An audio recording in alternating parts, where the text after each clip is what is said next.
আওয়ামী লীগের বিভিন্ন গ্রুপে ষড়যন্ত্র করা হয়েছে টার্গেট কিলিংয়ের। সেখানে তারা 50 জন 60 জনের হিটলিস্ট করেছে।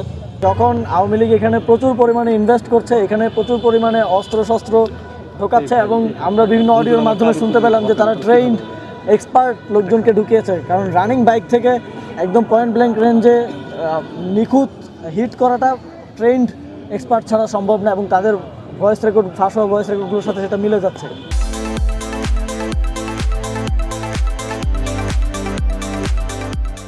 গুলিটা ডাক্তাররা যেভাবে ব্রিফ করলেন, একদিক দিয়ে ঢুকে আরেক দিক দিয়ে বের হয়ে গেছে এবং মস্তিষ্কের সিভিয়ার ক্ষতি করেছে।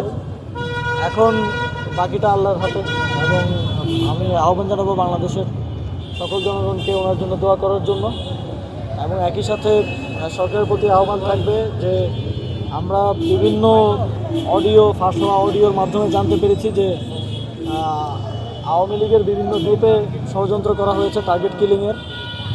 সেখানে তারা 50 জন 60 জনের হিটলিস্ট করেছে।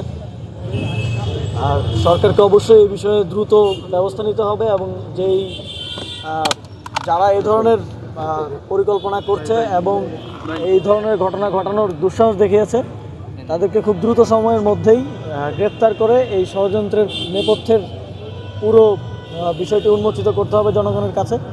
এবং এই মুহূর্তে আমি আহ্বান জানাবো সকল রাজনৈতিক দলকে ঐক্যবদ্ধ হওয়ার জন্য, কারণ সকলের মধ্যে বিভাজন থাকতে পারে, তবে একটা জায়গায় ফ্যাসিবাদীরা আমাদের এখন কমন শত্রু এবং তারা যে টার্গেট কিলিং শুরু করেছে এখান থেকে আমার বিশ্বাস ফ্যাসিবাদ বিরোধী কোনো রাজনৈতিক দলের কেউই টার্গেটের বাইরে নেই। তো এই মুহূর্তে দলাদলি বিভাজন থেকে বের হয়ে এসে আমাদেরকে ঐক্যবদ্ধ হয়ে বাংলাদেশের জন্য, বাংলাদেশের স্থিতিশীলতার জন্য এবং আর যেন এই ধরনের ঘটনা না ঘটে সেটার জন্য কাজ করতে হবে। অবশ্যই ভয়ের পরিবেশ তৈরি করা, দেশকে অস্থিতিশীল করা এবং জুলাই গণঅভ্যুত্থানকে এবং বর্তমানে সকল রাজনৈতিক দল সহ অন্তর্বর্তীকালীন সরকার সহ আমাদেরকে ব্যর্থ প্রমাণ করার জন্য আওয়ামী লীগ সেই প্রথম দিন থেকে চেষ্টা করে যাচ্ছে। ফ্যাসিবাদীরা চেষ্টা করে যাচ্ছে, তারা বিপুল পরিমাণে অর্থ, অস্ত্র সহ নানা ধরনের বিষয়ের যোগান দিচ্ছে এবং এক্ষেত্রে তাদেরকে কোনো পরাশক্তি পর্যন্ত সহায়তা করছে।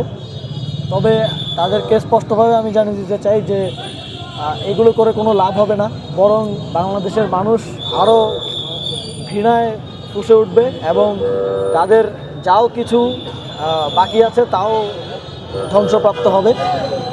এবং আমি স্পষ্টভাবেই বলতে চাই যে শুধু ওসমান হাদি কিংবা আমাদের মতো যারা আমরা সামনে ছিলাম জুলাই গণঅভ্যুত্থানে সকলকে মেরে ফেললেও আওয়ামী লীগের বাংলাদেশে ফিরে আসার, বাংলাদেশে রাজনীতি করার গ্রাউন্ড আর কখনোই তৈরি হবে না। কারণ জুলাই গণঅভ্যুত্থানের ফলে 6 বছরের বাচ্চা থেকে শুরু করে এই পুরো প্রজন্মটা বুঝে গেছে যে আওয়ামী লীগ কী এবং তারা কি করেছে, তারা তাদের ভাইদেরকে কীভাবে নৃশংসভাবে হত্যা করেছে। এবং আজকের এই ঘটনার পরে আমি মনে করি বাংলাদেশের মানুষ আবার ঐক্যবদ্ধ হবে তাদের বিরুদ্ধে এবং সরকারের প্রতি আমার আহ্বান থাকবে একটা সুষ্ঠু নির্বাচন আয়োজন করতে হলে কোনোভাবে এইসব অস্ত্র এবং এই ধরনের আসামিরা যারা বিভিন্ন সময়ে জামিন পেয়ে বিভিন্নভাবে এখন বাইরে ঘোরাঘুরি করছে এবং আওয়ামী লীগের অনেককে অপারেশন ডেভিল হান্টের সময় গ্রেফতার করা হয়েছিল, হত্যা মামলায় গ্রেফতার করা হয়েছিল, তারাও নানাভাবে জামিন পেয়ে বের হয়ে এসেছে। অবশ্যই এদেরকে আবার কারাগারে বন্দি না করে একটা সুষ্ঠু নির্বাচন করা সম্ভব না এবং এটা যদি অন্তর্বর্তীকালীন সরকার করতে ব্যর্থ হয় তাহলে হয়তো হাদি ভাইয়ের মতো আমাদের আরও অনেককে এই ধরনের পরিস্থিতির শিকার হতে পারে। সর্বোপরি আমি আহ্বান করব বাংলাদেশের জনগণকে এই মুহূর্তে সবচেয়ে গুরুত্বপূর্ণ ঐক্যবদ্ধ থাকা এবং হাদি ভাইয়ের স্বাস্থ্য যেন ভালো হয়ে ওঠে সেই জন্য দোয়া করা।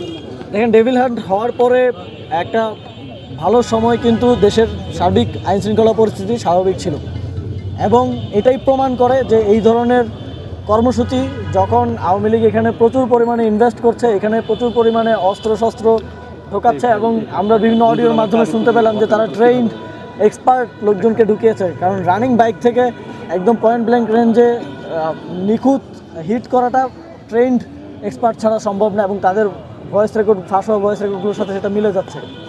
তো সেই জায়গা থেকে ডেভিল হান্টের মতো প্রোগ্রামগুলো, চিরুনি অভিযানগুলো আরও নিয়মিত হওয়া উচিত এবং বিশেষ করে নির্বাচন সুষ্ঠুভাবে করার জন্য সরকার যেটা বারবার বলছে তারা ফেব্রুয়ারিতে নির্বাচন আয়োজন করবে, সেটা করার জন্য অবশ্যই যারা এই ধরনের ক্রিমিনাল রেকর্ড যাদের আছে সকলকে কারাগারে বন্দি না করে একটা সুষ্ঠু নির্বাচন করা সম্ভব না। সেজন্য আমি আহ্বান জানাবো স্বরাষ্ট্র মন্ত্রণালয় সহ আইন শৃঙ্খলার সাথে জড়িত যারা আছেন, ডেভিল হান্টের থেকেও আরও কঠোর কর্মসূচি নিয়ে এই সন্ত্রাসীদেরকে আবারও কারাগারে বন্দি করার, যাতে করে বাংলাদেশে একটা অস্থিতিশীল পরিবেশ তৈরি না হয়, হাদি ভাইয়ের মতো আর কাউকে এ ধরনের ঝুঁকির মুখে পড়তে না হয়।